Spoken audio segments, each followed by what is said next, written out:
All right, Psalm 22. Let's call this week's set of lessons the path. In keeping with the theme we've had since the beginning of Psalms, that there are times when we want things to be one way when they are really another.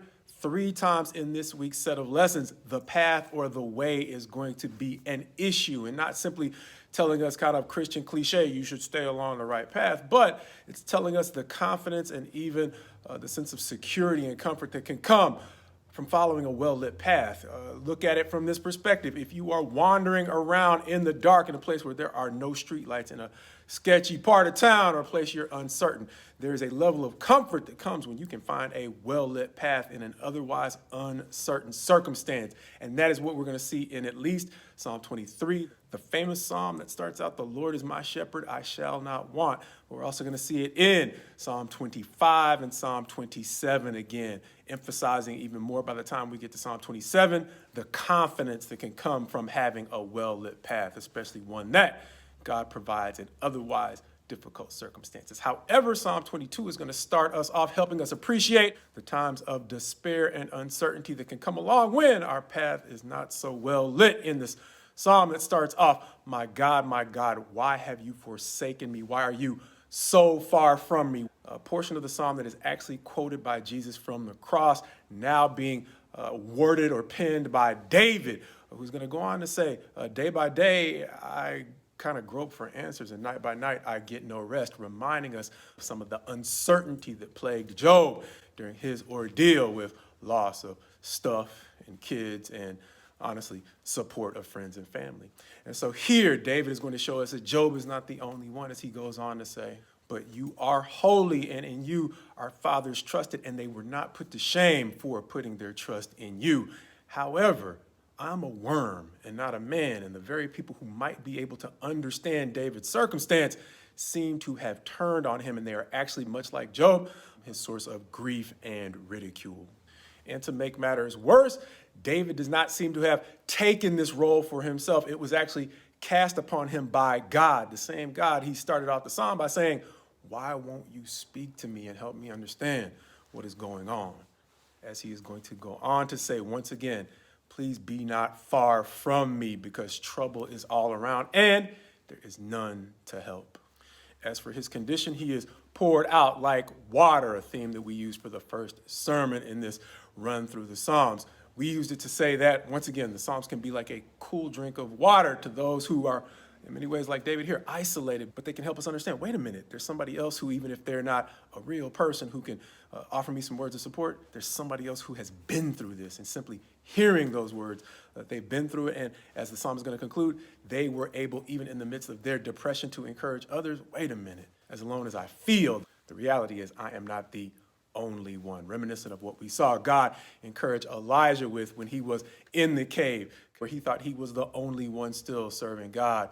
God reminding him not only were there 7,000 who had not bowed the knee to Baal, indicating their disloyalty to God, there were also 2 others who were actually going to be able to help Elijah accomplish the work that seemed too heavy for them. However, back in Psalm 22, where David feels like he is poured out like water, he is going to go on to describe his enemies as being roughly 3 types of animals, maybe 4.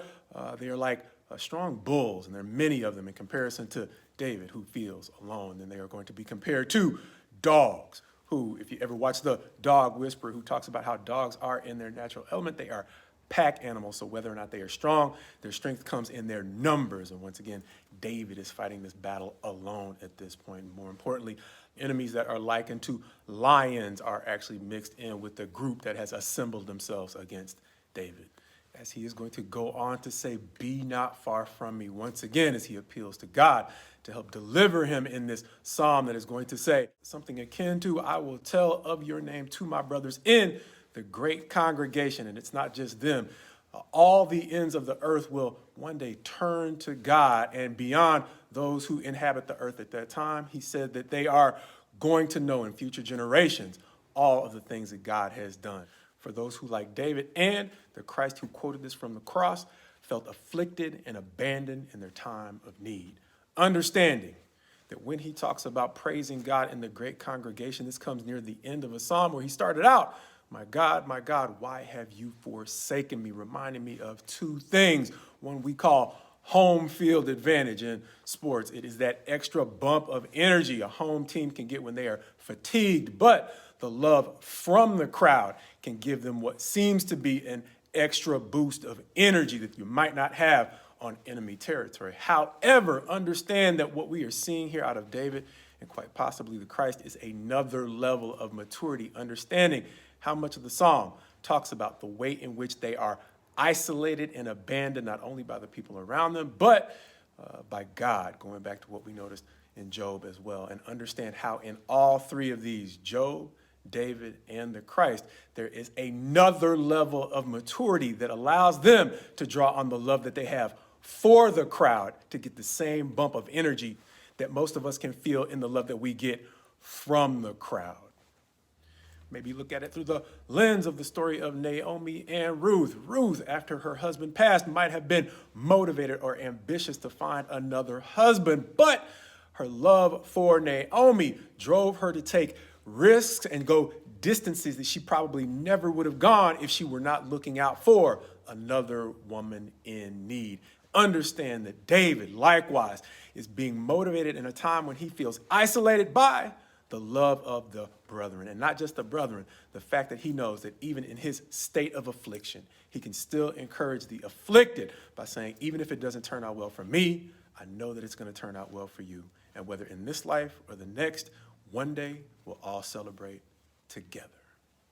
Understanding that both David and seemingly the Christ are able to have this other gear or other level of encouragement that they are able to offer even in the midst of their own affliction because of the love that they have for the crowd as opposed to simply the love that they can get from the crowd.